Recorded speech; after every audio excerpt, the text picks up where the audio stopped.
le président ukrainien qui est à Jeddah. Oui, il participe au sommet de la Ligue arabe.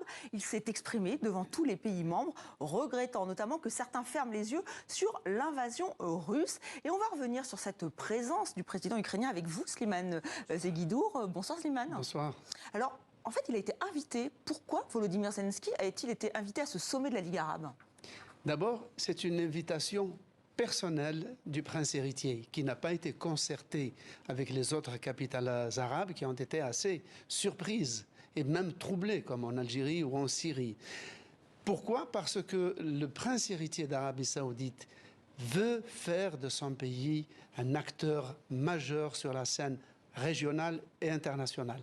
Mais il traîne le boulet de cette affaire Khashoggi, ce journaliste saoudien assassiné dans des conditions barbares en Turquie, qui avait flétri l'image du pays et sa propre image. Donc, quoi de mieux lors d'un sommet arabe, et d'ailleurs ces sommets arabes du point de vue médiatique n'intéressaient plus personne. Oui, mais là il y avait comme le retour de Bachar el-Assad. Mais bien sûr, il y avait deux choses. Il y avait le retour de Bachar el-Assad, mais qui était déjà annoncé, ce n'était pas une surprise. En revanche, l'invitation de Zelensky est une surprise de dernier moment. Et là, c'est un message envoyé à l'opinion publique internationale qui soutient, en tout cas, les aspects légitimes de la crise ukrainienne et de l'Occident qui est totalement unis derrière Zelensky. Alors c'est donc effectivement un message et c'est aussi une opportunité pour le président ukrainien. Ah oui, d'autant plus qu'il sait qu'il s'est entretenu au téléphone avec le prince héritier il y a quelque temps.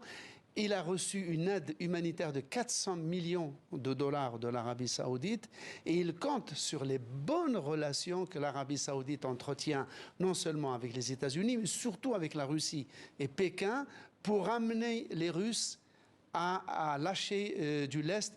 Et suprême touche, il a rappelé qu'il y avait des musulmans tatars en Crimée qui souffraient les premiers de l'occupation russe.